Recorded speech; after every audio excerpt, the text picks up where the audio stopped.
ఓం శ్రీ గణేశాయ నమః. ఓం శ్రీ విష్ణు రూపాయ నమ శివాయ. నమస్కారం అండి. 2024 సెప్టెంబర్ మాసంలో ద్వాదశ రాశి వాళ్ళ మాస ఫలితాలు ఎలా ఉన్నాయో తెలుసుకుందాం. దానికన్నా ముందు ఎవరైతే ఈ వీడియోని చూస్తున్నారో లైక్ చేయండి, షేర్ చేయండి, సబ్స్క్రైబ్ చేసుకోండి. మరియు ఈ వీడియోని పూర్తిగా చూడండి. ఇక్కడ చెప్పే పరిహారాలని చేసుకోవడానికి ప్రయత్నం చేయండి. చాలా ఉపయుక్తకరమైన పరిహారాలనే నేను చెప్పబోతున్నాను. మకర రాశి.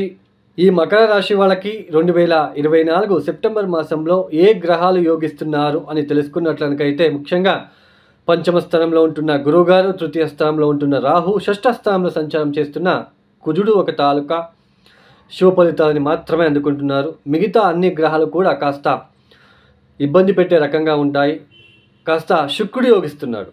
అంటే శుక్రుడు, కుజుడు, తర్వాత ఈ ఒక గురువు, రాహు, ఈ 4 గ్రహాల తాలూకా శుభ ఫలితాలు ఎక్కువగా ఉంటాయి. ఎక్కువగా ఈ ఒక మాసంలో అష్టమ నవమ స్థానంలో సంచారం చేస్తున్న సూర్య, కేతువులు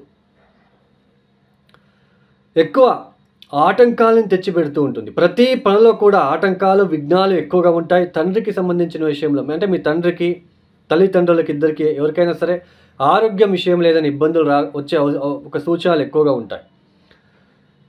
లేదా తండ్రి తరపున బంధువులకి ఆరోగ్య సమస్యలు లేదా ఏదైనా ఇబ్బందులు వచ్చే సూచనలు ఎక్కువగా ఉంటాయి. హైయర్ ఎడ్యుకేషన్ చేసే వాళ్ళకి ఆటంకాలు ఎక్కువగా ఉంటాయి.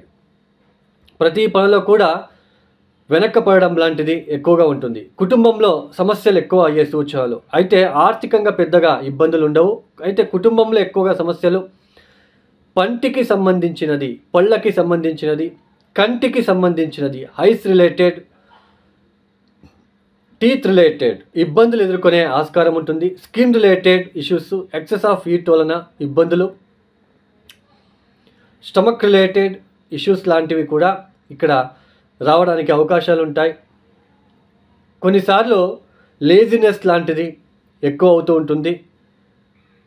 ఎప్పుడు పడితే అప్పుడు, ఎప్పుడు పడితే ఏదో ఒకటి తినడం లాంటిది, ఆ ఒక తిండి తినడము, వాటి ద్వారా కొన్ని ఆరోగ్య సమస్యలు. అంటే అర్లీ మార్నింగే 6 గంటలకే ఎక్కడో హోటల్కి వెళ్ళి ఏదో ఒకటి తినేసి రావడము, ఇలాంటివి చేసుకున్నట్లయితే ద్వితీయ స్థానంలో వక్రించిన శని వల్ల కొద్దిగా ఇబ్బందులు వచ్చే ఆస్కారం ఉంటుంది. తర్వాత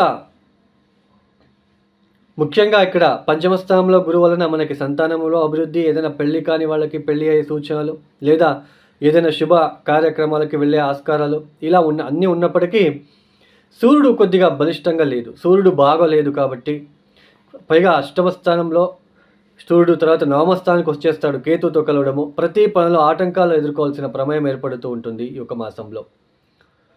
తర్వాత ఎక్కువ కంఫర్ట్ అనేది తగ్గడానికి అవకాశం ఉంటుంది. శరీరానికి కంఫర్ట్ లేకుండా కాస్త అలసట అనేది ఎక్కువగా ఉంటుంది. ఇలాంటి కొన్ని నెగిటివ్ ఈ యొక్క రిజల్ట్ అనేది మకర రాశి వాళ్ళకి ఎక్కువగా ఉంటుంది. మెయిన్ కుటుంబ విషయంలో ఎక్కువగా సమస్యలు అలాగే ఉంటాయి. తర్వాత ఆర్థిక విషయంలో కావచ్చు, ఆర్థిక విషయంలో మనకి ఇబ్బందులు తక్కువగా ఉన్నప్పటికీ ఖర్చులు పెరిగే సూచనలు, కొన్నిసార్లు ఖర్చులు ఎక్కువ సూచనలు, ప్రతి పనిలో కూడా ఆటంకాలు, ఇలాంటివి ఎక్కువగా మనకి రావడానికి అవకాశాలు ఉంటాయి. తప్పనిసరిగా మకర రాశి వాళ్ళు ఈ ఒక కాకులకి, కుక్కలకి ఆహారాన్ని, నీళ్ళని అందించడానికి ప్రయత్నం చేయండి.